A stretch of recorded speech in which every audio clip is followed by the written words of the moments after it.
in an earlier episode with the one and only Jonathan Twombly, I painted my vision of what I'll call the banking crisis 2.0. I do think we're going to see something that is similar, unfortunately, to the S&L crisis.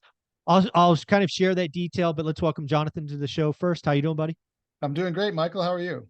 I'm doing well. Thank you for sticking around for episode number 4. I do think we uncovered this in episode number 2. I thought we should go deeper.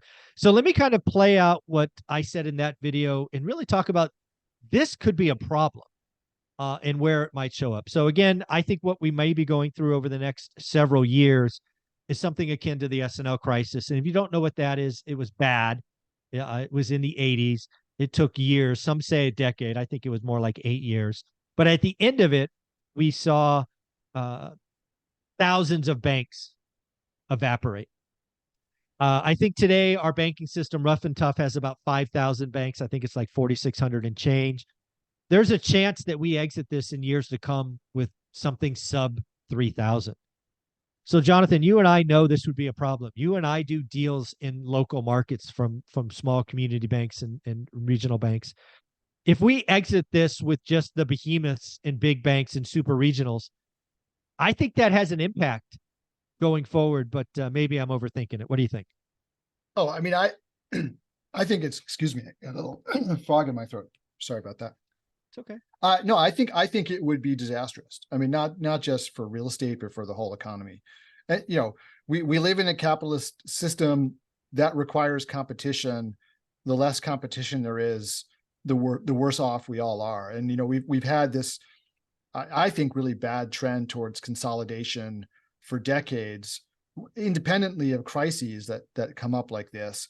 But the federal government, in my view, has been way too lax in antitrust enforcement, has let bank mergers happen that they shouldn't have let happen, and that has caused part of the problem. That's kind of creates the too big to fail problem, right?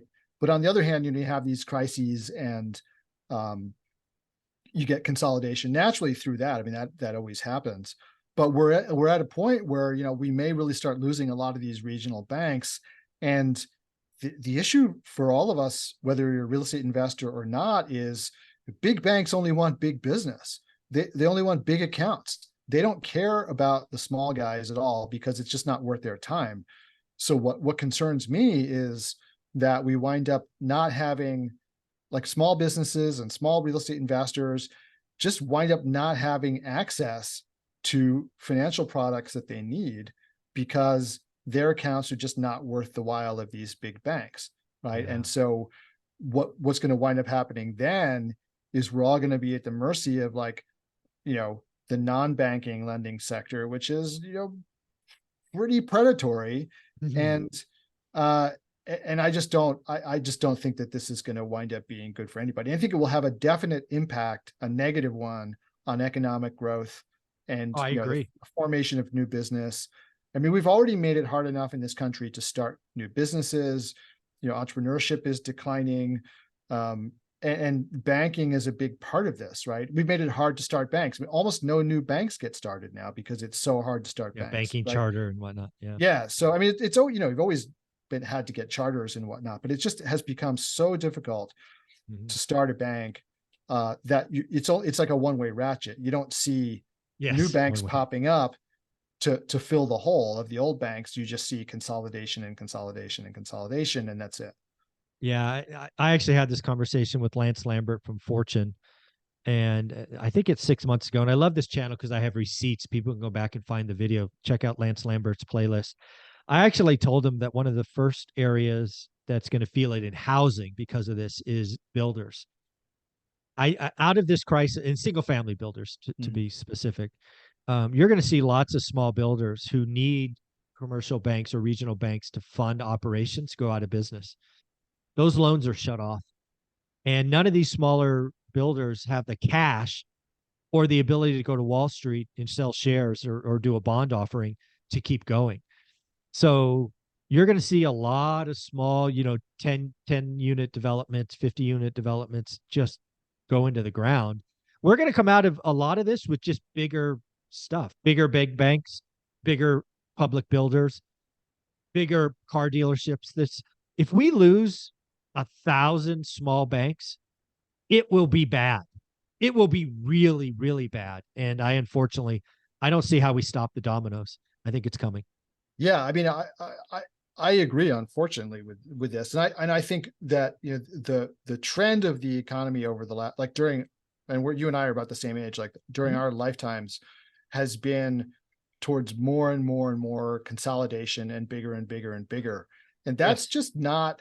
that's just not a good situation for the economy, for like democracy, for representative government, for anything. Like when you have increasingly like wealth and power, like if you have Mhm. wealth increasingly concentrated in fewer and fewer hands, that tends to lead to political corruption as well, Yeah. because Yes. because because those people have the resources to just, you know, Yeah. The puppeteers. yeah, Yes. exactly. And so the more spread out wealth and power is amongst more institutions, the better it is for all of us, you know, not just for economic competition, but for political competition and everything. So like our whole system depends on there not being such concentrated power, but now to concentrate, you know, power is getting more and more concentrated. And like if people are concerned about like the concentration of power in the federal government, they if they're only looking at the public side of the equation and they're not looking at the private side of the equation, they're just being willfully blind, right? Because those two things go hand in hand. It's not like you've got one without the other, right? They're just two sides of the same coin. And so you've got to be concerned about both of these as far as I'm concerned. No, I agree. It's something certainly to watch. It's I just don't see how this doesn't play out any different, right? We have a lot of super regionals or regionals and small community banks who are over indexed locally and maybe too concentrated or whatever. And we've just got to play out. I think all banks are going to have a tough 2 years. I mean, just think about being a bank today. You gorged on treasuries, which are now down 30%. You now are operating in an environment where you have to pay a higher interest rate just to keep capital, higher expense. You're getting threatened with more financial regulation, which is an expense. You're also stopped lending, which is your revenue source. I mean, it's just like I could just think of the executives at the banks trying to hold on, like, Mm. "God, we got to survive to 25, survive to 25." I think that's going to be a chant that they're doing almost daily. Yeah. Yeah. I mean, look, I mean, this, we can kind of point fingers, and we certainly have pointed our share of fingers at the Fed, which I think Sure. it has a lot, is in I won't say they are not solely responsible for this, but they certainly bear Oh, they a broke the fair, market too low uh, for too long. It's yeah, a it's fair it's not a share of secret the, on my channel. yeah, I mean, they bear a fair share of the responsibility for this, right? By keeping, by growing this huge bubble in everything and getting everybody from the banks on down to all of us addicted to low interest rates, which They just, told the banks we're not going to raise rates. They yeah, said that, and they've gone up 525 basis points in 13 months or whatever it is. yeah, not good, not good for Not the good. bankers, Not good. and not good for the rest of us, you know. So, Yeah. Well, that was a fun conversation, Jonathan. You've been amazing this week. Where can people find you? please come and visit me at Apartment Investors Club on Facebook, or at apartmentinvestorsclub.com on the web, or at Two Bridges Asset Management. Just Google me and you'll find me there. Awesome, buddy. Thank you so much. Thank you.